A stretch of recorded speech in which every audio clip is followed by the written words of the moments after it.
Y vamos a seguir con la información. Vamos a platicar esta mañana con la doctora Lori Ann Jiménez Faibi. Ella es jefa de Laboratorio de Genética Molecular de la UNAM. Y con ella hemos estado aterrizando varios asuntos a lo largo de la pandemia, cuando hemos tenido alguna duda, hablando de su libro, por supuesto. Y doctora Lori, ¿cómo estás? Muy buenos días. Qué gusto saludarte como siempre.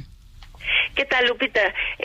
Muchas gracias, el gusto es mío, como siempre. Oye, pues, ¿qué opinas de esta decisión de la Organización Mundial de la Salud? Y bueno, todavía no sabemos qué acciones van a continuar acá en México, pero pues ya ha habido reuniones con integrantes de Gabinete de Estrategia Sanitaria, pues para analizar cuál es el siguiente paso. ¿Tú cómo ves? Bueno, creo que en principio es una buena noticia. Sin duda estamos en una situación notablemente diferente con relación a la pandemia de lo que estábamos anteriormente. Las muertes han disminuido sustancialmente, no solo en México, sino alrededor del mundo.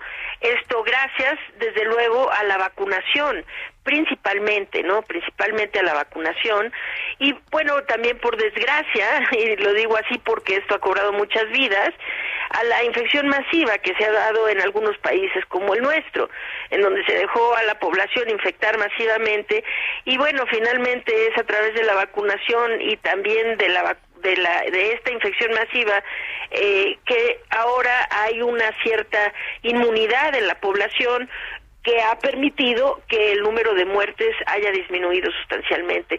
Entonces, por esto es que la Organización Mundial de la Salud declara el fin de la emergencia sanitaria.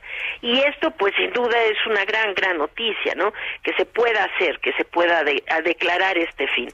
Ahora, lo que esto no significa es que la enfermedad se haya erradicado.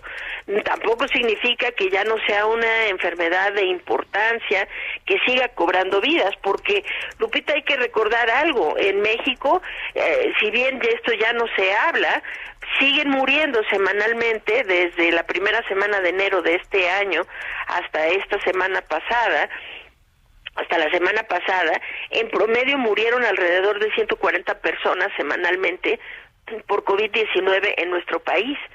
Entonces, esto en cifras oficiales, desde luego, ¿no?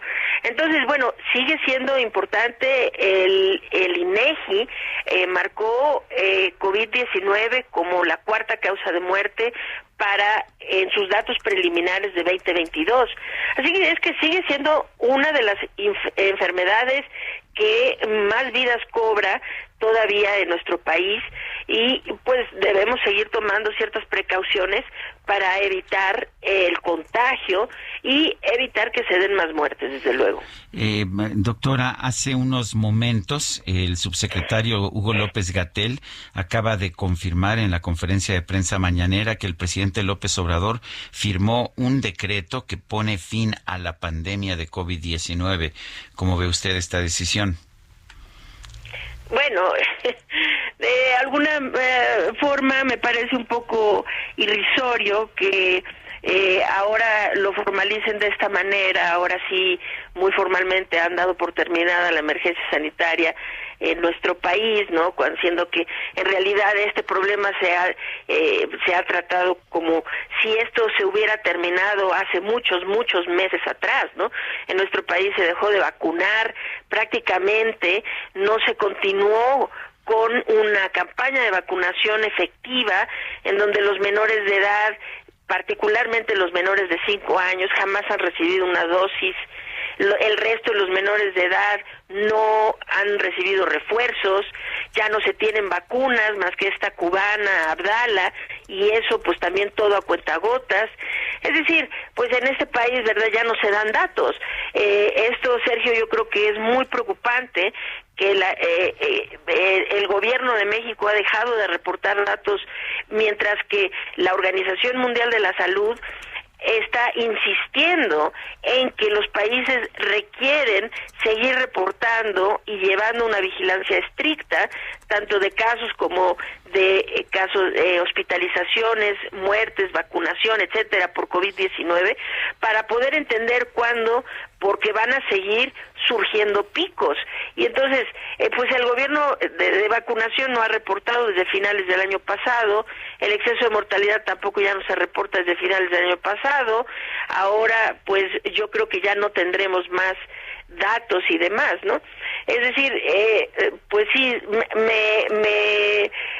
me da la impresión que es un poco cínico que se haga una declaratoria así como muy oficial en este país de que ahora sí el gobierno ya decidió ponerle un fin a la emergencia sanitaria, cuando de facto el gobierno ha tratado esto como si la emergencia se hubiera terminado hace mucho tiempo atrás. Y además tú lo documentaste muy bien en un libro, Un daño irreparable, ¿no? Esta criminal gestión de la pandemia en México, así titulabas el libro, un manejo muy desafortunado donde murieron muchas personas, pero bueno, ahora nos decías, ya estamos en otra etapa y la situación se tiene que tratar de manera diferente. Así es, pero hay que tratarlo de manera diferente en el sentido de que entender que esta es una enfermedad que llegó para quedarse, que va a estar entre nosotros, pues allá a lo largo del tiempo, a través del tiempo, ¿no? Y sigue siendo una enfermedad que deja secuelas en muchas personas que la contraen, se complica en personas vulnerables, particularmente adultos mayores, personas con enfermedades preexistentes o cuestiones inmunológicas, etcétera, ¿no? Entonces, sí es importante que se mantengan los esquemas de vacunación actualizados y que pues ahora... Pues nos dijeron que van a traer la patria, ¿no? Pues según esto, ¿verdad? Pero pues dicen que la traen y no dicen, no hay mucha certeza alrededor de la vacuna patria, ¿no?